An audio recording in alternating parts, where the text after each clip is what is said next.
What's going on? And welcome to what we hope is your favorite sports talk radio program. Hour number 2, Boise State football spring practice, Boise State basketball, the regular season finale tomorrow. We got Rock Jocks and Pop Culture coming up, but first and foremost, Fridays at 4 o'clock, Prater. You just know what you're doing. This is what they call appointment event viewership, okay? And it's when we bring in BJ Rains from Bronco Nation News to join the program here. And we're streaming on all our social media channels, KTIK and BNN, so you guys can follow us. You can see the cameras we have in the studio having a good time, Prater. BJ, can you see the crap that I have to put up with Johnny all the time? I see you shaking your head, BJ. That's the advantage of this video thing. You see the nonsense I have to put up with all the time? Nothing I do is appointment television or appointment radio or whatever, but happy to be on with you guys. But yes, I feel for you. 15 hours a week to be on the air with that guy. I need to go to therapy starting next week. I don't know why, Prater, it's like I'm really starting to get to you. Like we haven't even been in the studio for 2 years together yet. And it's like, I think every day, BJ, Prater thinks a little bit like, did I really want to try to bring this dude here? Was that really the best possible decision? See, you're wrong again. You're not getting to me. I don't think like that. I just try to make sure. I feel like the big brother who has to make sure that you're living in reality. I just see a perfect spot behind Johnny on the wall there for him to put the framed selfie of him and Max Rice. I think you guys get off that. You hug a star player, you're going to get a lot of crap for it. There's a perfect spot on the wall for it there. I think that needs to happen. Maybe we'll work on that. BJ, saw you there at practice at the Calvin Williams today. And I guess I'll just start you off with your first initial spring observation with this football program after being able to watch some practice and talk to some players today. Well, I think it was just good to be out there. I mean, it's weird. We're so locked into basketball right now. I wish football was starting a few weeks later. It kind of caught up on us. But to be out there, and I guess from a player standpoint, I'm sure you guys have talked about him, but Ashton Genty, you just look at him, you see his arms, you see his size, you see the way he's built. And I immediately thought of Shane Williams-Rhodes. I immediately thought of a guy that could come in and make an immediate impact as a potential kind of replacement for a weapon, so to speak, in a Khalil Shakir. And I looked up the numbers, and I mean, yes, Ashton Genty was a running back and had 1,800 yards and averaged 8 yards a carry, but he also had 41 catches last year for 800 yards. So I wonder if he's a guy that can be that slot receiver type guy, or a guy they put in motion or they give the ball to on the jet sweeps. I think Ashton Genty, coming in here for the spring, getting the 15 practices, I'm sure he's going to be way overhyped by me and us and may barely do anything in the fall. Who knows? But he to me is a very intriguing, exciting player that I think coming in here early is going to be huge. And you watch him out there and he doesn't look like in some of the easy drills we saw, he just looks like a, not some guy in his first practice. He looked like a junior or guy that's been here a couple of years. So I'm excited to see what he can do. And also, you notice how many guys are out injured too. You just you're looking at the tight end group. You don't see, Tyneil Hopper. You don't see Riley Smith. You look over at some of the other spots and the safety position. I mean, there's a lot of guys out right now. I know Andy Avalos gave us the list, but certainly they're going to get a little healthier as they go along. I know that's kind of how it is every spring, but there's going to be some young guys getting a lot of good reps this spring.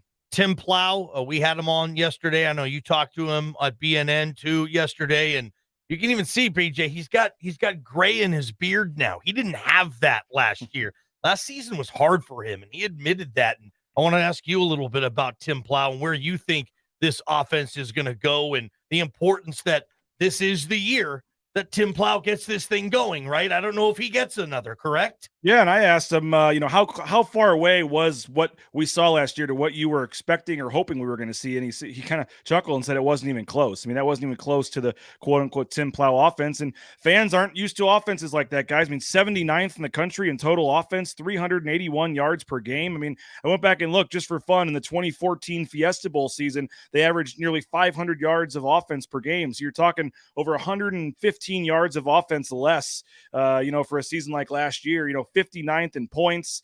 It just was a frustrating year offensively. Obviously, it starts with running the footballs. Everybody knows 109th in the country rushing last year. So they've got to find a way to average more than, 120 yards a game rushing. It starts there. And let's be honest, too. I think they didn't score a lot of points because they weren't very good in the red zone. I mean, they were 95th in the country in scoring touchdown percentage in the red zone. They only got touchdowns 54% of the time they were in the red zone. So that's a easy way to add more points is to score when you get down in the red zone. So, there's obviously a lot of areas they have to fix. And, oh, by the way, he loses his best offensive player in Khalil Shakir. And so, I think there's some pressure on Tim Plow. There's some pressure on this offense, but you got Hank Bachmeier, you got George Helani, and you got, 4 offensive linemen returning. So I think there are some pieces there to build around. BJ Rains, Bronco Nation News, every Friday right here on Idaho Sports Talk. BJ, let's talk about George Helani in this offense. Let's talk about the offense completely as a whole. Do you expect there to be any changes, any different looks, any different tweaks, or are they just going to try to do what they've been doing and try to get better at it? Well, I think there'll be some changes because I don't think Tim Plow really got to show fully what the offense was supposed to be. I mean, as the season went on, he quickly realized it wasn't going to work. And as Andy Avalos told all of us Wednesday or Thursday, whenever it was, that he thought Tim Plow did a great job of adapting to the personnel they had and what they needed to do to win. And we never really saw the go, high tempo, all game offense. We never saw the whole read option stuff it was a weird year. And I think the offense was a lot more complex than I think some may have been ready for, I guess. And so, I think they'll try to do what suits this offense better. But I think Tim Plow has a system, has an offense, and he believes it will work. And so I think that you're going to see probably a lot of what you saw last year. They're just hoping that it's done a lot better. Johnny and I had a pretty good discussion yesterday on this defense after talking to Spencer Danielson. We all got to talk to him. And the theme was, can this defense go from good to elite?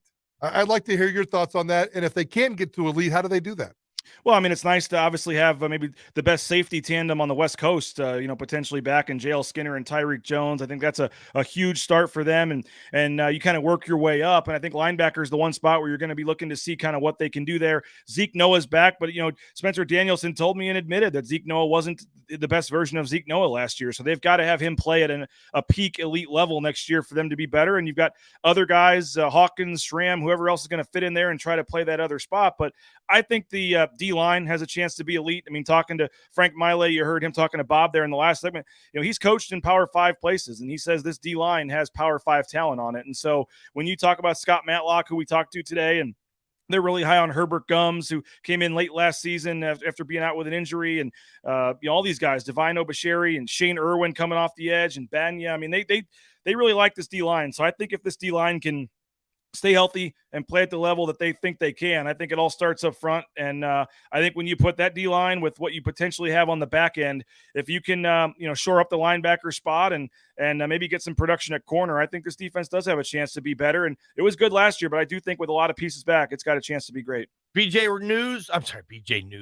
Rains, Bronco Nation News here on Idaho Sports Talk Fridays. Now, I expect Hank to be better next season. I expect the receiving core probably not to be as good without Shaq, but if you get better quarterback play, that can lift the receiver play, I believe. How important is that, BJ? And who do you think numbers-wise, who's closest to maybe fill the Shaq void? Do you think there's an all-conference caliber receiver on this roster? Well, I want to say quickly about Bachmeier because you're talking about the quarterbacks. Let's not forget that he played a good chunk of the season with a torn meniscus in his knee. And, there was originally plans, I was told, to have surgery at some point in the middle of the season. And he basically talked his way out of it and said, I think I can gut it out and play through it. And he ended up doing that the rest of the season. And so, he may have had to miss a couple games. Some quarterbacks would have missed a couple games in the middle of the season. So I think that Bachmeier being 100% healthy is going to be a huge gain for this offense and in turn the wide receivers unit. And I mean, the obvious guy is Steph Cobbs, but I think there's going to be much, I think a guy like Davis Cutter could have a much bigger role this year. I think, might as well throw his name out there. Austin Bolt. I mean, we saw him today out there and he looked like he's put on some weight. So I'm really intrigued by him. Billy Bowens, everybody's talking about. I mean, Matt Miller thinks there's 5, 6, 7 guys that can do it. I think Steph Cobbs is obviously the guy, if he can stay healthy, that looks the most ready to take on that role. But I think they feel like there's 2, 3, 4 other guys as well. And that's going to be a huge storyline for this team moving forward. BJ, I spent a lot of time because they were over on our side of the practice field this morning watching the wide receivers and Matt Miller work. And one of the observations I had was this wide receiver group's not very tall. Number 80 was the tallest guy just by eye look, and I had to look him up. That's Eric McAllister. He checks in at 6'3". Everybody else is somewhere between 5'11" and 6'1", 6'2" range. And the stars like Cobb's 6 foot, Capel's 6'1". Davis Cutter's got some decent size at 6'2". Billy Bowens at 6'1".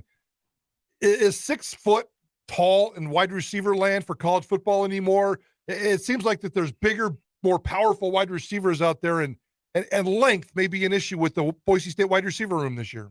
Yeah, it's funny because I was thinking back to when Eric Keesaw was the whole thing was we got to get taller guys, and Eric Keesaw, and they went out and got a couple of 6'4" guys. I can't remember who the names now, but they had some big wide receivers a couple years ago, and so yeah, that was it's interesting that now it's kind of reverted to the smaller wide receivers, and yeah, I mean, who am I to say 6 foot versus 6'1" and what kind of difference that's going to 6'1" versus 6'2" is going to make? But I do agree with you. They're not going to be that they have the Octavius Evans type guys you can just throw balls up to and things like that. So yeah, I think that's certainly I don't know if I want to say concern, but it's a storyline that your Steph Cobbs is 6 foot, Capel 6'1", and a lot of these guys 6'1" for Bowens. I mean, yeah, all your guys you're counting on are probably 6'1" or less for the most part. So yeah, that's just going to be their style this year. They're going to have more of the maybe the smaller, quicker, shiftier receivers, not necessarily the 6'5" guys you can just toss it up to in the red zone.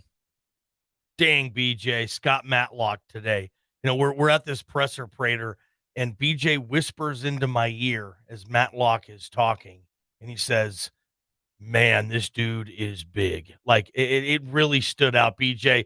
You tweeted it too. You're expecting Scott Matlock to have a potential monster all-conference, all-America caliber type of season. Talk about that a little bit with Matlock today. Very impressive. Yeah, I mean, I don't think it's crazy to think he's a guy this time next year we're talking about possibly getting ready for the draft. I mean, I think he's a guy that has a chance to be an NFL player. I mean, he's up at 305 now for his weight. He said he added about 15 pounds. So, yeah, and he's just such a good guy to root for. You guys know we don't, necessarily, we're not fans of the team, but individual guys that you get to know their story. And from a personal level, you want to see these guys do well. And Scott Matlock, as everybody knows, has overcome a ton in his personal life. And for him to be at this spot, be a team leader, be potentially an all Mountain West caliber guy. It's just awesome to see. And you saw what he did coming in on offense last year, scoring a touchdown. I mean, yeah, he's the total package. I mean, he's the leader on the field. He's the leader off the field. He's put up the production.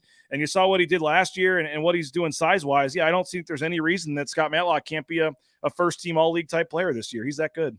I love it. BJ, you're flying to Fort Collins, coverage on BNN? Yeah, flying to Denver, driving to Fort Collins tomorrow, and yeah, we'll have full pregame, postgame, full coverage from Fort Collins, and then we'll be joining Bob as well for the Mountain West tournament next week. Awesome, man. Appreciate you, man. Always fun on Fridays with you. Thanks for the time. Have a killer weekend, bro. Yep, you too, guys. Thanks. Appreciate everybody watching this segment on our social media channels, BNN, 95.3 The Ticket, Facebook, Twitter, all this good stuff for our radio audience. Just know moving forward that you can shift over to social media and you really care about watching us, seeing Prater's beautiful face and his very well-trimmed beard every Friday, you have that ability. Appreciate you guys. Coming up, Khalil Shakir at the Combine. We break that down and reveal our winner who guessed